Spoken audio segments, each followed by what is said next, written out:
So do you want python looking arms? Then follow this. So what's the one body part that most men want to grow? Apart from their I would argue that it's arms. Having big arms just automatically looks like you lift. For me, it's one of the main body parts that stands out in a physique. During the day, you're generally covering up your legs and majority of your upper body like your chest and your back. But the one thing that people do show more is their arms. So that's the one body part that people see first on a physique. So here's the thing, most men respect other men with massive arms. The size of your arms can either make or break your physique. So my arms are the two muscle groups I'm most proud of in my physique as they measure up to 18 inches. Now, if you also want to get 18-inch arms like mine, then here's the guide so you can do that. Follow this step by step and you will get massive arms. So let's get into it. So the arms are made up of two muscle groups. You have the biceps and you have the triceps. Now the biceps are used as part of a pulling movement and the triceps are used as part of a pushing movement. Now your bicep muscle is made up of two heads. You have the long head and the short head. And the tricep muscle is made up of three heads. You have the long head, you have the medial head, and you have the lateral head. Each head can be targeted with training in different angles, and I'll explain how this works in the next part of the video. So the first part I want to cover is exercise selection. Now this can be a huge video in itself, but for the purpose of this video, I'm going to keep it short and simple. Now the most important thing, forgetting about the exercise that you select in your program, is how you execute the exercise.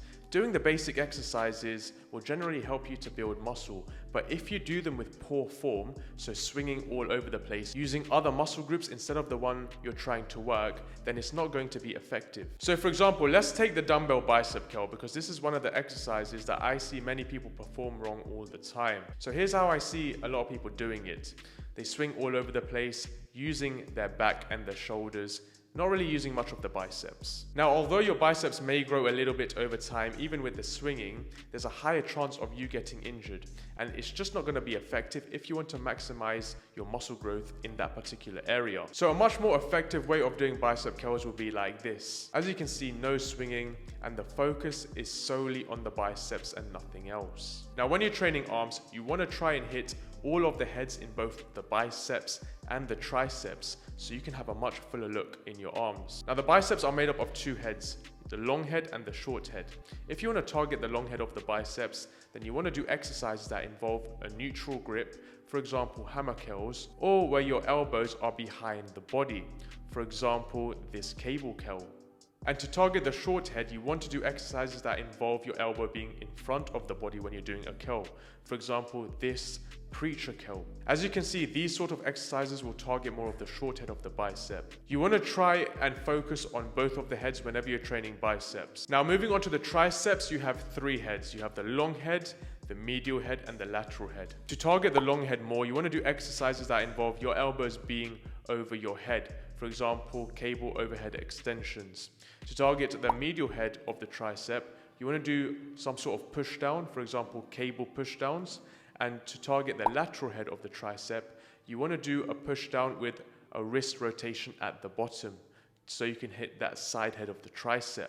That wrist rotation will give you more emphasis on the lateral head. Now again, when you're training triceps, you want to try and hit all three heads so you get a much fuller look. Now when you're training, you kind of want to avoid these unique Instagram movements because honestly, they're not going to really do much when it comes to training and building your arms. You want to stick to the basic movements because they are going to be the easiest to progressively overload, and generally they're just going to help you to get massive arms. Also, you don't want to keep switching up and doing these random exercises that you see on the internet because that's not going to work.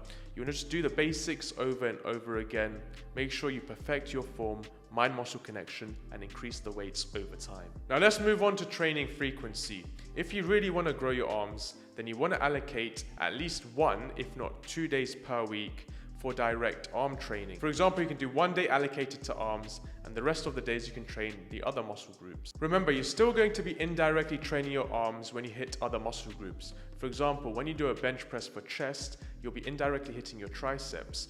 And when you do a lat pull down for back, you'll be indirectly hitting your biceps. So it's not like you're not going to be stimulating your arms at all during the rest of the week. You'll still be hitting them indirectly and getting some volume in. So I got 18-inch arms because I was doing direct arm training once per week when I first started training.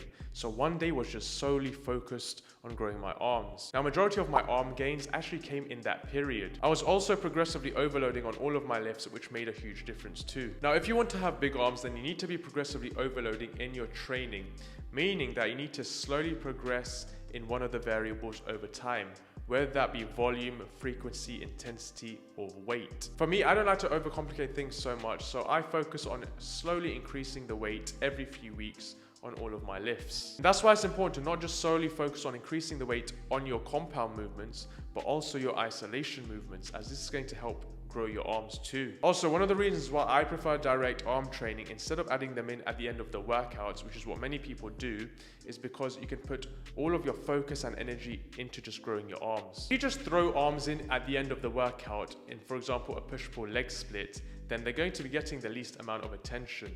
And you're not going to be able to push as hard because you'll be low in energy, as you have used the majority of your energy in the other major lifts. Also, when you're directly training arms, all of the nutrients and blood are going to be flowing into that particular area when the muscle fibers are broken down.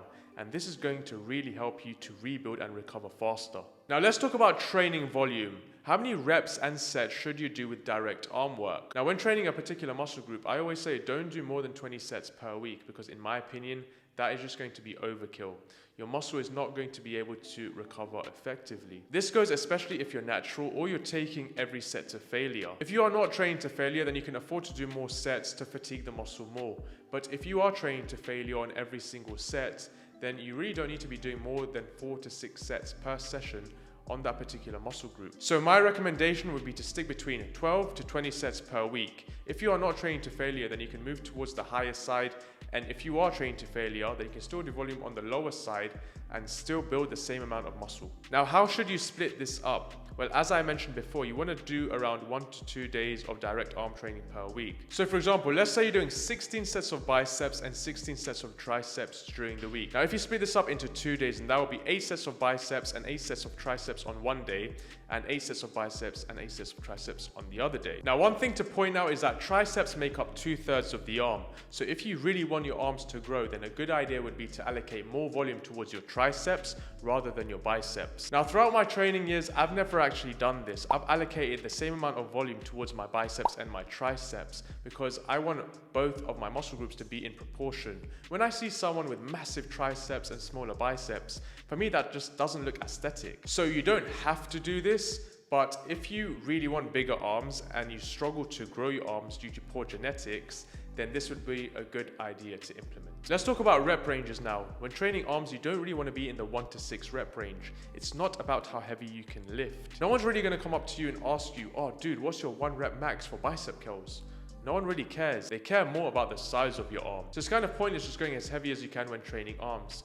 I found that staying in the 8 to 15 rep range works wonders, especially when you control each rep. When you want to put size on your arms, you really want to slow down each rep and focus on that contraction. If you have a good mind to muscle connection with your arms, then your arms will grow, but it takes time to develop. So slow down each movement, focus on the form rather than the weight, and build that mind muscle connection. So next, how hard should you train?